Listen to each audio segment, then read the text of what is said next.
And I'm going to leave the mask on until you start, and then I'll.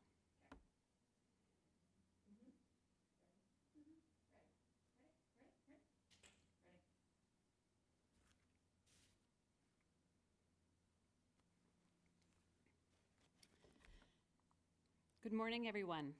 Thank you for joining me today for this press conference and update.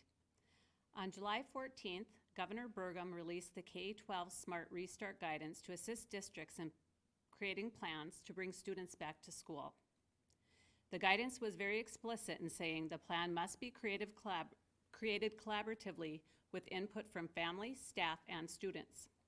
It also stated that the district would need to follow guidance from the North Dakota Department of Health, the North Dakota Color-Coded Risk Level System, our local health department, and our local healthcare providers.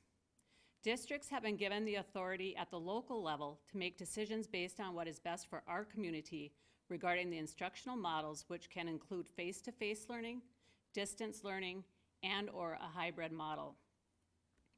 Because these decisions are made at the local level, the final plan will need to be approved by our local school board on August 10th. The planning process has been extensive.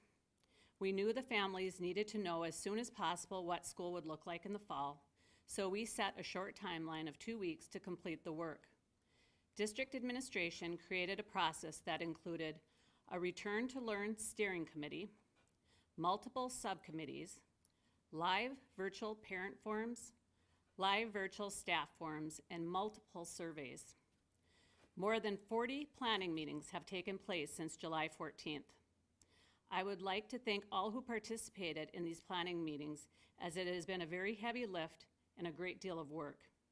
I am grateful for the collaborative and creative efforts to bring forth a plan that is very comprehensive, with the emphasis on safety for students and staff and a high-quality, innovative education. So what will you find in this 90-plus page plan? You will find a revised calendar for the 2021 school year. West Fargo Public Schools will now be starting school on Thursday, September 3rd. You will also find learning model descriptions and plans for delivery of instruction. If conditions remain the same, it is our intention to start school in a hybrid model for all students K-12 across the district. Our student population has been split into 2 cohorts to meet physical distancing guidelines. Cohort A through K will attend school on site on Mondays and Tuesdays, while cohort L through Z will attend school on site Thursdays and Fridays. Wednesday will be used for on-site student intervention supports, as well as professional learning time and planning for staff. Online learning will be provided to students the 3 days each week that are not on-site. A full-time distance learning option or virtual program will be available to families who prefer not to be face-to-face.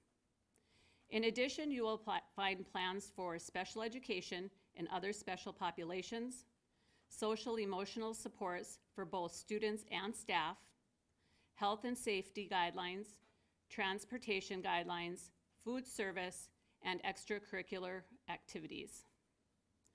There are pieces that you will not find in the plan, however, and I want to point them out now. You will not find attendance guidelines. This is still being refined, and we will share prior to the start of the school year. You will not find specifics on class schedules, including those for the virtual academy. This is information that will come from your child's school. You will not find classroom setups.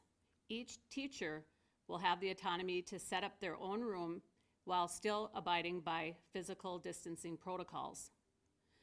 You will not find decisions on after-hour use of the buildings for PTA, PTO, meetings, events, facility rentals, fundraisers, and the like. And you will not find information regarding childcare, although this is a great concern for our team. We are actively engaged with community partners and trying to find solutions for both our families and staff.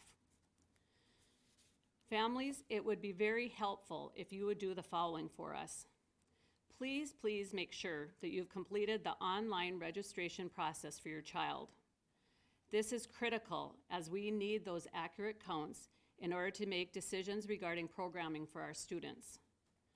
Please take time to read the plan in its entirety. We know it is lengthy, but it contains many of the answers to your questions. Please read today's communication as it will contain an electronic form to submit any unanswered questions. And on Monday, August 3rd, I will be live on our district YouTube channel at 5 p.m. to answer the submitted questions.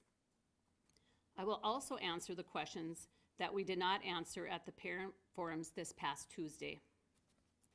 In closing, I would once again like to thank all who worked on this plan and who have supported our district during these unprecedented times. I can assure you of this. While we did our very best to hear all the voices and perspectives, it was not possible to put all the voices and perspectives into this plan. I ask that you be respectful of those who have put in the countless hours to make these difficult decisions based on what is best for students while keeping the health and safety of staff and students at the forefront. Nothing would make us happier than to have all of our students and staff back on campuses this fall, but that is not our current reality. We will continue to monitor infection rates, and we will bring our students back full-time as soon as we feel it is safe. In the meantime, please know we are doing everything we can to provide a quality instructional experience for your children while taking every precaution to mitigate the spread of infection in our community and in our schools. Thank you for your time, and I wish you all a safe and healthy weekend.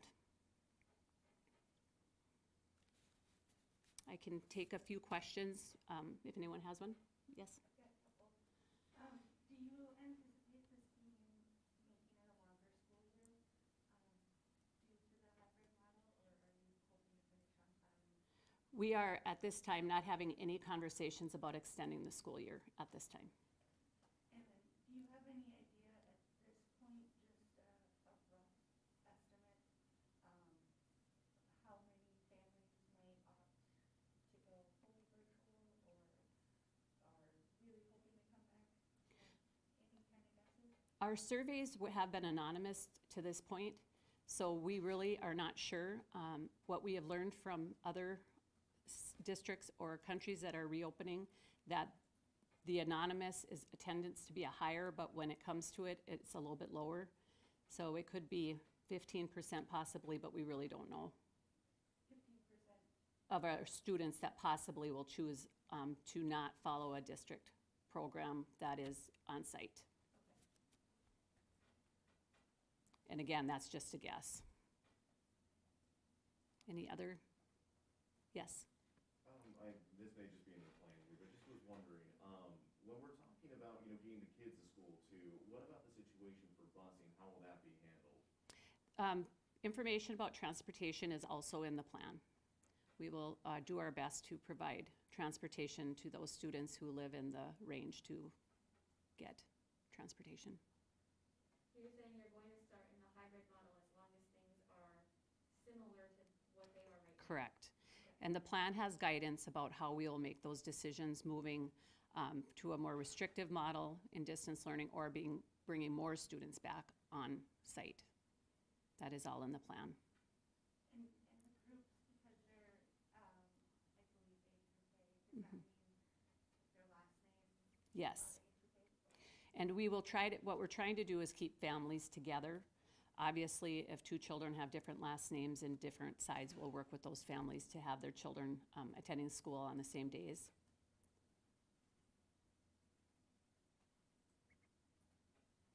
Any other?